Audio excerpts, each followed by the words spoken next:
আমাদের জীবনটা আসলে কী দিয়ে শেষ হওয়া উচিত? প্রচুর টাকা পয়সা কামাচ্ছি, এমত অবস্থায় আমাদের জীবন শেষ হওয়া উচিত? নাকি আমি বসে বসে টাকা গুনতেছি, এমত অবস্থায় আমার মৃত্যু চলে আসলো, এমন হওয়া উচিত?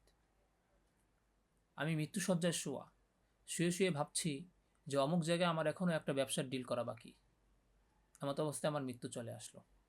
আসলে আমাদের জীবনটা কিভাবে শেষ হওয়া উচিত? রাসূল আকরাম সাল্লাল্লাহু আলাইহি ওয়াসাল্লাম বলেন, মান কানা আখিরু কালামিহি লা ইলাহা ইল্লাল্লাহ দাখালাল জান্নাহ। অর্থাৎ যেই ব্যক্তির জীবনের সর্বশেষ বাক্যটা হবে লা ইলাহা ইল্লাল্লাহ, সে জান্নাতে প্রবেশ করবে। আর মৃত্যুর সময় তার মুখ থেকে তখনই লা ইলাহা ইল্লাল্লাহ বের হবে যখন তার পুরো জিন্দেগি অথবা জিন্দেগির অধিকাংশ সময় পার হবে আল্লাহর জিকিরে। সকালে জিকির করেছে, সন্ধ্যায় জিকির করেছে, রাতে জিকির করেছে, এমনকি রাতে ঘুমানোর সময়ও সে এই ফিকির করেছে যে আজকে কয়টা জিকির করতে পারলাম আর কয়টা করতে পারলাম না, আজকে কয়েক তো নামাজ পড়তে পারলাম, কয়েক তো নামাজ ছুটে গেল। এমন যে করতে পারবে তার ভাগ্যেই কালিমা নসিব হবে। কেননা মৃত্যুর সময় মানুষের সবচেয়ে বেশি মনে পড়ে ওই বিষয়টাই, যে এটা তার জীবনে সবচেয়ে বেশি গুরুত্বপূর্ণ ছিল।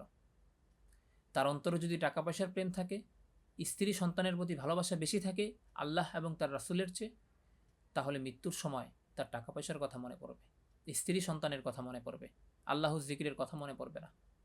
কিন্তু যদি তার জীবনের সবচেয়ে বেশি গুরুত্বপূর্ণ বিষয় হয়ে থাকে আল্লাহর জিকির, সে ঘুমিয়েছে আল্লাহর জিকির দিয়ে, সে ঘুম থেকে উঠেছে আল্লাহর জিকির দিয়ে, সে টয়লেটে গিয়েছে আল্লাহর নামের দোয়া পড়ে, সে টয়লেট থেকে বের হয়েছে আল্লাহর নামের দোয়া পড়ে, সে খাবার খেয়েছে আল্লাহর নামের দোয়া পড়ে, খাবার শেষ করেও আল্লাহর প্রশংসা করেছে, এইভাবে জীবনের প্রতিটি ক্ষেত্রে আল্লাহর জিকিরকে প্রাধান্য দিয়েছে, তাহলে মৃত্যুর সময় তার কালিমা নসিব হবে, তার মৃত্যুটাও হবে আল্লাহর নামের উপর। আমাদের জীবন শুরু হয়েছিল আল্লাহর নাম দিয়ে, অর্থাৎ আজান দিয়ে। আমাদের জীবনের শেষটাও হওয়া উচিত আল্লাহর নাম দিয়ে, অর্থাৎ কালিমা দিয়ে। সুতরাং জীবনের প্রত্যেকটা সময় আল্লাহর জিকিরে ব্যস্ত থাকা উচিত, আল্লাহর স্মরণে ব্যস্ত থাকা উচিত, ভালো কোনো কাজে ব্যস্ত থাকা উচিত। আল্লাহ তাআলা আমাদের তৌফিক দান করুন। আমিন।